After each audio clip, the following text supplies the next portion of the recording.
No Place Like Home is the fifth episode of Season 5 of the television show Buffy the Vampire Slayer. Plot synopsis. 2 months ago, several monks, speaking Czech, rushed to perform a ritual while a powerful force of some sort threatened their lives. In the present, Buffy stakes a vampire outside an abandoned building, and then gets caught by the night watchman, who thinks she's a teen looking for a rave. As she turns to leave, he tells her not to forget her glow ball, an effulgent orb which Buffy doesn't recognize but takes to investigate. Buffy makes breakfast for her mom, who is still suffering from headaches that the doctors can't explain. Dawn takes credit for the breakfast, telling Joyce that Buffy only helped. Joyce and Dawn bond, Joyce calling Dawn "my little pumpkin belly," which leaves Buffy feeling like an outsider.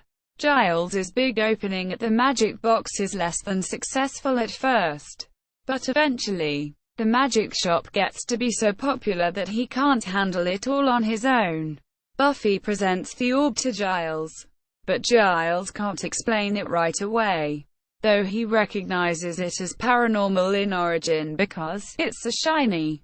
Quote, while picking up a prescription for her mother at the hospital, Buffy encounters the night watchman again as he's being strapped down to her gurney. He's less than stable, but he manages to warn Buffy that she will be attacked through her family.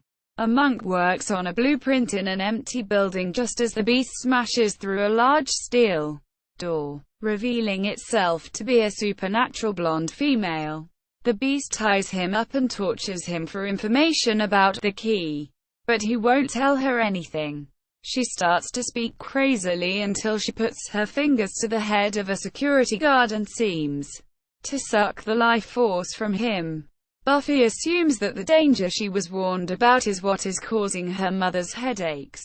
Anya recommends to Buffy that she perform a spell to reveal any spells that may be affecting her family. Buffy doesn't want Riley to feel unwanted, so she offers to let him help her with the spell. He realizes what she's doing. Then they talk and agree to take care of each other.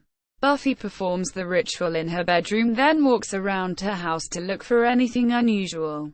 Nothing appears weird about her mother, but Buffy sees Dawn's image flashing in and out of pictures around the house. When she enters Dawn's room, Buffy sees Dawn's possessions, bed, desk, and decorations also fading in and out, as well as Dawn herself. Buffy confronts Dawn about it, and she concludes that Dawn isn't her sister. Buffy physically assaults and threatens Dawn, telling her to stay away from their mother. But Buffy's supposed little sister appears truly confused and doesn't understand Buffy's sudden change in attitude. Giles calls to tell Buffy about the orb, a Dagon sphere, and its purpose of protection from an unnamed evil. Buffy returns to the abandoned building in hopes of finding more information. Buffy encounters Spike lurking outside her home and demands to know what he was doing there. Spike gives a rather poor and unsatisfying explanation. Out for a walk, bitch. Though Buffy nonetheless decides to let him off with a warning, to which Spike gets frustrated and launches a bizarre rant against her before departing, leaving Buffy puzzled. Looking down, Buffy notes a small pile of Spike's discarded cigarette butts. He must have been loitering there for several hours. Shaking her head, she proceeds to return to the warehouse as Dawn watches the whole exchange from the window. Buffy comes up against the beast, who quickly proves to be too strong for Buffy to handle. After taking quite a beating, Buffy is able to escape with the monk. The beast throws a tantrum, causing the room to collapse on her, which delays her pursuit.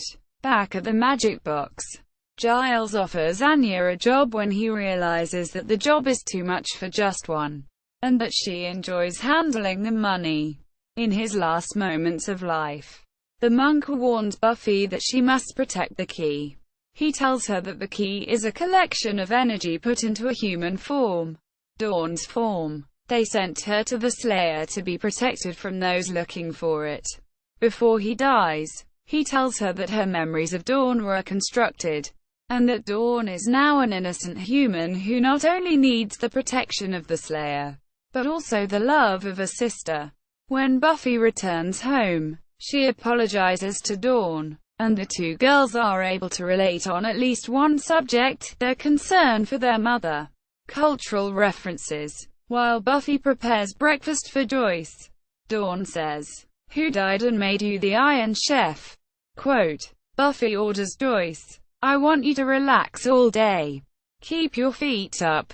Plenty of Oprah." Quote, ratings. The original run of No Place Like Home attracted 6.4 million viewers, the highest-rated episode of the season. Continuity. Arc significance. This episode begins the main story arc of the season, revealing the truth about Dawn and introducing Glory as the Witch Cannot Be Named and the Abomination. Quote, Ben appears for the second time. Anya is hired at the Magic Box by Giles, a job she will keep until the end of Season 6. This is the first time Spike sees Buffy after his realization that he loves her. It is also the first of two occasions when she calls him William. The second and last is during Season 6, when she ends their sexual relationship. Notably, she never calls Angel Liam, though she knows his original name too. No Place Like Home at the Internet Movie Database. No Place Like Home at TV.com.